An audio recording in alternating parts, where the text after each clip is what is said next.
Connaissez-vous Veolia? Mais oui, évidemment, vous connaissez Veolia. C'est cette gigantesque entreprise qui s'est octroyée un quasi-monopole sur le marché de l'eau. Après une OPA bien énervée et surtout bien aidée par le clan macroniste sur Suez, son concurrent de l'époque. L'autre grande victime de l'ogre Veolia, c'est aussi et surtout le marché public de l'eau, ainsi que sa gestion. Sous-investissement, délabrement des infrastructures, corruption, conflit d'intérêts aussi évidemment, surfacturation, explosion des tarifs, à l'heure où l'inflation et des prix de l'énergie continuent de prendre les Français et les populations même du monde entier à la gorge. Mais Veolia s'en fout, et surtout Macron et sa clique s'en foutent. Leur objectif, la privatisation, et Veolia était là pour faire leurs affaires, parmi d'autres. Ismaël Emelien, Alexis Kohler ont conseillé Veolia dans leur opération. Prêtez point à rendu, des anciens de Veolia entrent au gouvernement ou deviennent députés, comme Brune Poirson, qui fut secrétaire d'État à la transition écologique, le poste actuel d'Agnès Pannier-Runacher. C'est ce que raconte en tout cas l'enquête de Maëlys Kider et Timothée de Roglodre, parue dans le Socialterre de décembre-janvier intitulée « Veolia, hydre du marché ». Et c'est justement ces mêmes Maëlys Kider et Timothée de Roglodre que vous êtes habitués à voir sur ce plateau, que j'accueille sur ce plateau donc pour parler de tout ça. C'est parti pour le combat de l'info.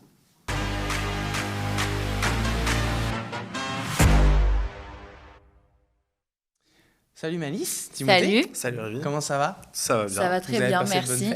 De très bonnes fêtes. Très reposantes. Alors Veolia, Macron, on va mettre un peu les pieds dans le plat. C'est une histoire d'amour qui dure, j'ai l'impression, et qui a commencé même bien avant que l'actuel président soit président. Effectivement, Emmanuel Macron connaît Antoine Frérot, le PDG actuel de Veolia depuis quelques années, puisqu'il lui avait remis la Légion d'honneur en 2015 quand il était ministre de l'économie. Et en fait, on se rend compte dans l'opération de fusion Veolia-Suez que plusieurs acteurs de la Macronie ont été impliqués du côté de Veolia. En fait, Veolia comme Suez ont dépensé des millions d'euros pour se faire conseiller sur ce projet de fusion. Et du côté de Veolia, on trouve des conseillers qui ont été très importants dans la Macronie, notamment tu le disais, Ismaël Emelien, qui a été conseiller spécial au Palais de l'Élysée jusqu'en mars 2019, donc au moment de l'affaire Benalla. On trouve aussi Christian Darnia, le financier de la campagne de 2017, mais aussi Thierry Déaut, le directeur du fonds d'investissement Meridiam, qui avait participé financièrement à la campagne de Macron en 2017, et que en fait, Veolia a sollicité pour racheter des parts de Suez et donc contourner les autorités de la concurrence. Donc on pourrait parler aussi de Laurent Obadia, le bras droit d'Antoine Frérot, sur lequel on a déjà enquêté ici aux médias. Voilà, il y a une super enquête de Thomas Dietrich sur le sujet. Et effectivement, ce Laurent Obadia est à la fois le bras droit d'Antoine Frérot et le mentor d'Ismaël Emelien de la Macronie, le mentor d'Ismaël Emelien. Donc on voit qu'il y a une véritable... C'est une grande famille, quoi. Comment ? C'est une grande famille, quoi. C'est une grande famille et on voit que tout ça est très, très imbriqué, quoi. D'accord. Alors, dès le chapeau dans l'article qui est paru sur le dernier Socialterre, il y a le mot lobbying, évidemment. Donc, lobbying est exercé sur le gouvernement déjà de François Hollande, puisque à l'époque, Macron, au début de cette affaire de l'OPA, quand a commencé l'opération pour la fusion avec Suez, Hollande était président, Macron ministre à Bercy. Et donc, maintenant, il est président de la République. Et donc, on a cité Ismaël Emelien. Mais en fait, ce lobbying, il s'est fait sans forcer, si je puis dire, parce que d'ailleurs, il y a aussi dans cette affaire toutes les têtes pensantes d'En Marche, y compris Alexis Kohler, qui est aujourd'hui encore secrétaire général à l'Élysée. Tout à fait. Alexis Kohler est un des personnages clés dans cette fusion, secrétaire général de l'Élysée, donc très proche de Macron. Et une enquête de Mediapart a révélé que le même Alexis Kohler aurait appelé 2 syndicalistes de la CFDT Engie, qui à l'époque était l'actionnaire majoritaire de Suez, pour demander à ces 2 personnages de ne pas s'opposer à la fusion. Et cet appel aurait été passé juste avant un vote sur la même fusion. Donc tout ça est très problématique puisque le fait pour un homme politique d'user de son pouvoir, de son statut et de sa position pour influencer des décisions qui touchent à des organismes, en l'occurrence privés, relève du délit. voire du crime. Je ne sais pas si c'est un crime ou un délit, mais en tout cas, relève de la justice pénale. Et d'ailleurs, Alexis Kohler est visé par une enquête du parquet national financier qui investigue et puis creuse la piste du trafic d'influence.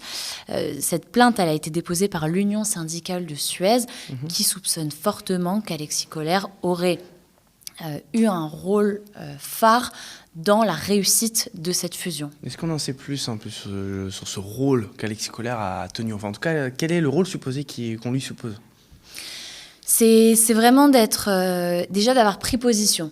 Donc d'avoir pris parti dans un dossier qui ne le concernait pas, puisqu'il est à l'Élysée. Donc on se dit que l'Élysée, effectivement, peut intervenir dans des dossiers industriels, évidemment. Ouais. Mais lorsqu'un homme politique intervient directement auprès de personnes qui sont internes à une entreprise, pour leur demander pour leur imposer une vision et leur imposer une décision, alors on tombe dans l'illégalité. D'accord. Alors moi, ce qui m'intéressait aussi dans votre enquête, c'est que c'est assez rare pour le souligner, surtout quand on travaille dans un média indépendant, en tout cas qu'on vise à ce point-là le pouvoir en place, c'est d'avoir du contradictoire. Et moi, ce qui m'intéressait, c'est que dans votre enquête, vous avez donc un témoignage de l'ancien numéro 2 de La République En Marche, ce qui n'est pas rien, Pierre Perzon. Alors moi, la question que j'ai envie de vous poser, moi, en tant que... pour mettre un peu à la place de tous les gens qui nous regardent et qui n'ont pas lu l'enquête, qu'est-ce qu'il vous a raconté, ce Pierre Perzon? Alors effectivement, Pierre Perzon, il a claqué la porte de la majorité en raison de plusieurs désaccords avec LREM.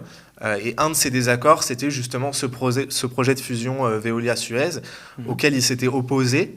Alors c'est pas non plus un grand défenseur du service public et de la gestion publique des biens communs, mais ce qui l'a embêté dans ce dossier, c'est vraiment que ça contredise les lois de la concurrence, puisque Veolia, ayant pris 86% des parts de Suez, acquiert une position quasiment monopolistique sur le marché de la gestion privée de l'eau. Et donc lui, ça l'embêtait. Donc il s'est rapproché à ce moment-là d'autres opposants à ce projet, y compris dans le mouvement syndical. Il avait aussi souligné qu'il y avait un risque de casse sociale, de suppression d'emplois chez Veolia, puisque quand on mutualise des effectifs, en général, on s'en sépare d'une partie. On se sépare d'une partie de ses effectifs. Et donc, effectivement, il nous a confirmé, quand on l'a interrogé, que sans ses appuis au plus haut niveau de l'État, Antoine Frérot n'aurait pas réussi à aboutir ce projet de fusion. Donc il nous confirme cette imbrication, alors comme on l'a vu dans beaucoup d'autres dossiers, cette imbrication entre l'État et le capitalisme français, qui nous rappelle aussi qu'on est non pas dans un régime libéral, mais néolibéral, c'est-à-dire que l'État s'implique très directement pour soutenir finalement ses amis dans le capitalisme français. Oui, là on va rentrer dans du philosophique, mais effectivement, contrairement à ce qu'on pense, le néolibéralisme, c'est pas de l'économie sans l'État. Justement, l'État est très impliqué dans les affaires économiques des grandes, en l'occurrence des grandes entreprises. Mais qu'est-ce qui motive tant Emmanuel Macron, justement, puisqu'on reste dans l'idée un peu, là on va sortir peut-être un peu de l'enquête, être plus dans l'ordre du point de vue, mais qu'est-ce qui motive tant Macron à privatiser ainsi le marché de l'eau, qui est quand même un des biens les plus... c'est le bien le plus nécessaire de l'humanité, d'autant que vous expliquez bien dans votre papier que c'est un cas quasi unique au monde, c'est une telle marche en avant vers la privatisation de l'eau. Absolument. En fait, la position de Macron est un peu compliquée puisqu'il ne s'est pas exprimé publiquement sur le sujet, ce qui est quand même très, très étonnant pour un sujet aussi majeur. Mais il y a plusieurs pistes qui pourraient éclairer sa vision, notamment le fait de vouloir avoir un super champion mondial sur le marché de l'eau dans la grande compétition mondiale avec les entreprises chinoises, états-uniennes, etc. même si, je vais expliquer après, mais la France a vraiment une spécificité sur le marché de l'eau. Il y a aussi le journaliste au monde diplomatique Marc Lémé qui estime que ce qui a convaincu Macron dans ce projet, c'est l'ambition de Veolia de devenir leader de la numérisation des services de l'eau. Donc ça correspond bien à la vision macronienne du tout numérique. Ouais, son fétichisme voilà, c'est depuis ça. 2017. Ouais. Et Marc Lémé nous dit aussi que Macron se prend pour Napoléon III.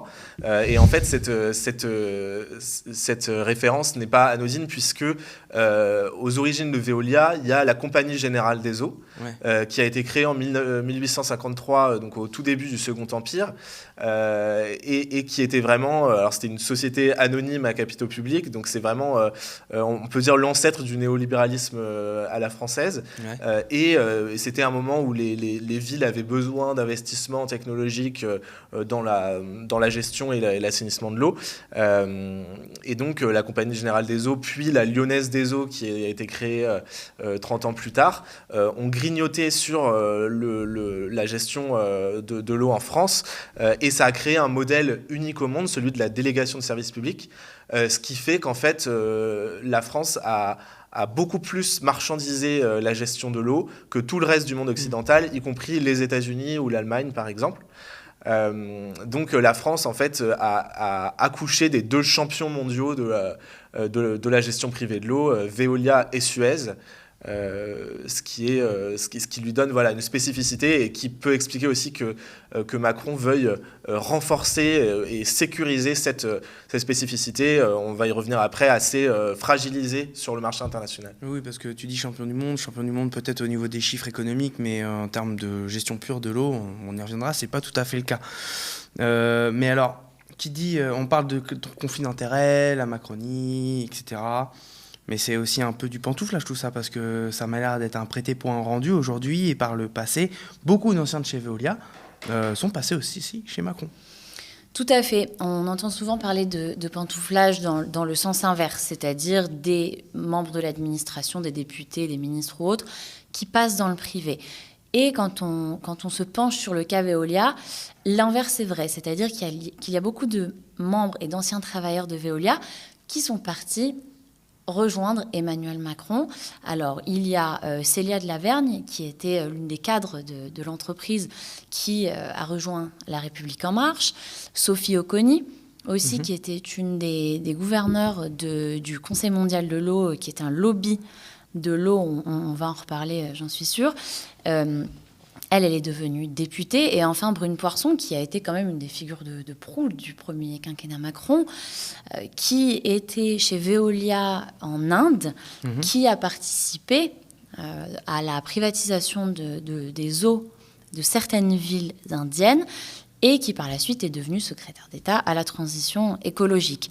Donc, on a toutes ces figures qui ont cette culture du privé, qui ont cette culture Veolia, qui arrivent au Parlement, donc en haut lieu pour influencer les décisions, ou bien dans les ministères. Donc cette culture Veolia, elle s'impose vraiment à l'intérieur de notre administration, de par cette espèce de pantouflage inversé, et qui vient transformer petit à petit ce que l'État devrait faire en matière d'eau, c'est-à-dire s'assurer que ce bien commun n'est pas marchandisé, ou en tout cas freiner sa marchandisation. Or, la marche en tout cas, les tentatives qu'on observe sont à l'opposé de cette marche qui devrait être. Alors, dans ta réponse, tu m'as parlé de Brune, on est revenu sur Brune Poirson, qu'on a évoqué dans l'introduction, qui était donc chez Veolia en Inde. Alors, justement, ça me fait penser aussi à un autre volet dans l'article, c'est que les levées d'influence pour Veolia n'ont pas été uniquement Macron et sa clique.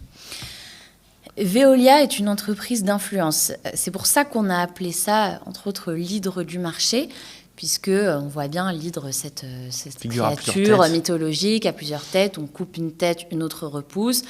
Et Veolia, c'est un petit peu ça, c'est-à-dire qu'il y a beaucoup de têtes, qu'on ne voit plus vraiment quelles sont les voies d'influence. Donc nous, ce qu'on a essayé de faire dans cette enquête, c'est justement d'éclairer un petit peu la façon dont Veolia influençait les politiques et même les mairies à l'étranger. Et on a justement des exemples de la gestion et de ce que donne l'arrivée de Veolia en gestion privée de l'eau. Par exemple, en Inde, Veolia a obtenu le marché des eaux de Nagpur, donc, qui est une ville de plusieurs millions d'habitants. Donc Veolia arrive, et puis un rapport d'une ONG de défense de l'environnement pointe petit à petit les dérives de cette gestion. Alors, il y a eu des augmentations de prix vertigineuses, il y a eu des retards dans la livraison des services, il y a eu des coupures d'eau massives pour les gens les moins fortunés. Donc tout ça a posé problème puisque les Indiens se sont demandé pourquoi une entreprise française arrivait sur leur terre et puis faisait grimper les prix au détriment des plus pauvres. Ouais. Il y a beaucoup d'exemples comme ça, notamment en Guadeloupe, où un rapport parlementaire de 2021, piloté par Mathilde Panot, de la France Insoumise, qui dit que la Guadeloupe est l'exemple parfait d'une mauvaise gestion de l'eau. Et l'ARS révélait en 2018 que l'eau en Guadeloupe était marron, polluée au chlordécone, trouble, en plus de fuiter des canalisations. Or, Veolia gérait l'eau en Guadeloupe jusqu'en 2015, elle est partie brusquement d'ailleurs, donc ce qui implique beaucoup de gaspillage et beaucoup de pollution. Pour faire accepter et pour malgré ça obtenir des marchés, Veolia étend son influence à travers un lobby très puissant qui est situé à Marseille, qui a été créé en 1996, qui s'appelle le Conseil mondial de l'eau. Ouais. Et ce Conseil mondial de l'eau, c'est l'un des principaux lobbies au monde qui va débattre de comment est-ce qu'on doit gérer l'eau, comment est-ce qu'on doit partager cette ressource, des choses comme ça. Or, ce lobby est une émanation de Veolia. Pourquoi est-ce que j'utilise ce mot ? Parce qu'il a été fondé par Loïc Fauchon, qui est l'ancien président de la Société des eaux de Marseille, qui est une filiale de Veolia. D'accord. Donc, il y a une vraie mainmise de l'entreprise sur les politiques qui se créent et qui se discutent en matière d'eau. Et sous cette façade de sorte d'association, finalement, on a un réel outil d'influence. Voilà, en plus, il y a une grande opacité dans l'attribution des marchés, puisque en 2015, le parquet national financier ouvrait une enquête sur Loïc Fauchon pour prise illégale d'intérêt, trafic d'influence et favoritisme dans l'attribution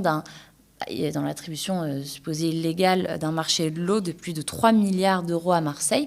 Cette plainte, elle a été classée sans suite, mais elle montre quand même qu'on a là un marché très opaque et des sommes surtout faramineuses et que c'est très difficile de tracer la façon dont ces marchés sont octroyés. Et dernier outil d'influence, l'investissement d'argent de Veolia dans des chaires d'université. Donc l'entreprise met de l'argent dans Louis Lumière à Lyon, dans Sciences Po, AgroParisTech, l'Institut national des études territoriales. Et ce que ça a comme conséquence, c'est que les futurs travailleurs de l'eau et les futurs administrateurs vont apprendre la culture et les méthodes de Veolia et par la suite les reproduire, puisque forcément ils les auront intégrées pendant leurs études. Donc voilà, beaucoup de manières très discrètes d'influencer, c'est ce qui est notable. Et alors, encore une fois, pendant ta réponse, tu as évoqué la Guadeloupe. Oui. Et moi, j'avais envie de poser une question aussi sur, justement, plus précise sur cette mauvaise gestion. Parce qu'on en parlait aussi dans l'introduction, ce sont des infrastructures qui sont laissées vétustes qu'elles étaient, avant que Veolia arrive. Donc effectivement, comme en Guadeloupe, c'est de l'eau potable. On se souvient... la Guadeloupe a été abandonnée depuis 2015, tu nous dis. Oui. Mais les problèmes d'eau potable n'ont jamais été réglés, puisque il y a encore un an, il y a eu de violentes manifestations en Guadeloupe qui concernaient cette question-là. Donc j'ai envie de poser la question, quand on parle de mauvaise gestion de la part de Veolia, de quoi on parle plus précisément ?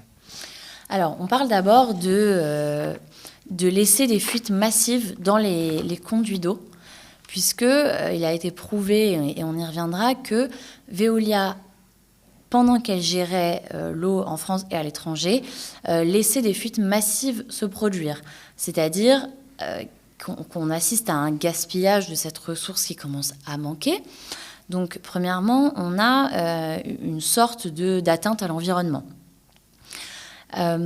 Ensuite, la pollution au chlordécone, elle implique que Veolia ne fasse pas attention à ce qui pénètre dans les nappes phréatiques, dans les canalisations. C'est-à-dire que le chlordécone est un problème majeur en Guadeloupe et que plutôt que de tenter de dépolluer l'eau, d'empêcher le chlordécone d'y pénétrer, eh bien Veolia est partie sans se préoccuper de ce qui a créé des millions et des millions de cancers sur cette île qui est quand même française et qui devrait avoir la même considération que nous en matière sanitaire. Mais qui a repris la gestion des infrastructures entre-temps ? C'est l'État ou la collectivité de Guadeloupe ? Alors, en Guadeloupe, je ne suis pas sûre. Je ne sais pas si... Non, je sais plus spécifiquement. Je te rappelle, mais il semble que c'est revenu en régie publique ou en régie mixte. C'est ce qui se fait en général dans les phases de transition quand un des grands acteurs privés de l'eau se retire. Okay. Parfois, c'est assez complexe parce que les gestions sont mi-privées, mi-publiques. Et donc, on a une myriade d'acteurs qui se partagent. Par exemple, parfois, le public va gérer les canalisations et puis une entreprise privée va gérer... la distribution de l'eau. Donc, en fait, voilà, c'est des sociétés mixtes. Enfin, tout ça est assez complexe. En tout cas, Veolia est parti très brusquement. Et l'état dans lequel l'eau a été retrouvée était, je le disais, marron, trouble. Enfin, c'est un scandale sanitaire. Et d'ailleurs, oui, j'invite les gens qui nous regardent à regarder tous les papiers qui ont été faits sur le sujet parce que c'est un des majeurs des plus grands problèmes sanitaires actuellement en Guadeloupe. Donc voilà de quoi on parle. Et voilà un petit peu comment la marchandisation de l'eau peut se traduire. Oui, alors, puisqu'on parle de marchandisation, il y a aussi la question des tarifs, des prix, surfacturation, notamment à l'endroit des mairies. Évidemment, explosion des tarifs, donc des prix en période d'inflation où les prix de l'énergie sont déjà en train d'exploser. C'est problématique. Oui, et c'est pour ça que, en fait, de plus en plus de villes reprennent le contrôle sur la gestion de l'eau. Ouais. Donc, en fait, on pourrait se dire que, étant donné que la marchandisation du monde s'étend dans énormément de sphères, que c'est le cas aussi de l'eau. En fait, en ce qui concerne la gestion de l'eau, on est dans un mouvement contraire. Donc, depuis une vingtaine d'années, en tout cas en France, on a en 20 ans... le nombre de délégations de services publics donc à des acteurs privés qui a été divisé par 2. Donc c'est vraiment très conséquent et c'est le résultat à la fois de volonté politique de gauche comme de droite qui se soucient de la gestion publique des biens communs, mais aussi de mobilisation citoyenne d'acteurs locaux. Donc le point de départ de tout ça, ça a été le scandale de corruption qui a eu lieu à Grenoble à la fin des années 90. Donc, en 96, le maire de l'époque, Alain Carignon, a écopé de 4 ans de prison ferme pour avoir touché des pots de vin de la part de la Lyonnaise des Eaux, qui est devenue Suez quelques années plus tard. Donc en 2000, Grenoble a repris l'eau en régie publique et ensuite d'autres grandes villes ont suivi, Paris, Lyon, Bordeaux, Montpellier, etc. Oui, il y a une vraie vague de retour en arrière de la part des régies publiques municipales qui donc reviennent sur de la gestion publique. Et d'ailleurs, vous le dites très vite dans le papier quand vous abordez ce sujet, les effets sur les tarifs notamment sont immédiatement bénéfiques. Absolument. Bénéfique aux consommateurs, aux gens. Oui, complètement. En fait, on a échangé avec le député de la France Insoumise, Gabriel Amar, qui nous a raconté comment il a remunicipalisé, enfin en tout cas fait revenir en gestion publique la gestion de l'eau dans la communauté d'agglomération des lacs de l'Essonne, donc en région parisienne, où Veolia et Suez sont très implantés. Et donc ça s'est produit en 2011. Et en fait, quand il a repris cette gestion de l'eau dans le domaine public, il a pu échanger un peu avec les ingénieurs, les techniciens qui étaient sur le terrain. Et il a réussi à déterminer qu'il y avait 25% de l'eau du réseau qui partait en fuite, que Veolia était au courant de ça. Et qu'en fait, Veolia gérait l'eau des lacs de l'Essonne depuis 1929, mais qu'elle considérait qu'il n'y avait pas besoin d'investissement conséquent pour entretenir le réseau pendant 350 ans. Donc c'est complètement délirant. Et en fait, malgré ces fuites, Veolia pratiquait des tarifs très élevés. Et donc, en reprenant en gestion publique, Gabriel Amar a investi 6 fois plus que ce que l'avait fait Veolia dans les années précédentes dans l'entretien du réseau. Et ceci a permis de faire baisser de 40% les tarifs de l'eau. Et donc ça ne se limite pas qu'au lac de l'Essonne. On constate qu'à chaque fois qu'il y a un retour en gestion publique, il y a une baisse des tarifs, il y a une augmentation de l'investissement, de la qualité de l'eau, et il y a aussi une dimension écologique qui est très importante, c'est-à-dire que les acteurs comme Veolia vont favoriser les solutions technologiques au manque d'eau. Donc par exemple, les usines de filtrage ou la désalinisation de l'eau de mer.